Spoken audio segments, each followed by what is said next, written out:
Meaning of hurdy-gurdy. Hurdy-gurdy. Hurdy-gurdy. Hurdy-gurdy.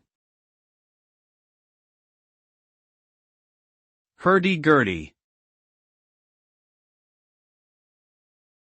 The hurdy-gurdy is a musical instrument that originated in medieval Europe, and is still played today.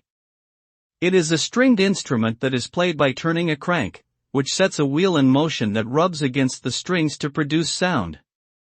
The hurdy-gurdy has a unique and distinct sound that is often associated with traditional folk music. It has many similarities to the violin or fiddle, but the method of production of sound is quite different. Overall, the hurdy-gurdy is an iconic and fascinating instrument with a rich history and cultural significance.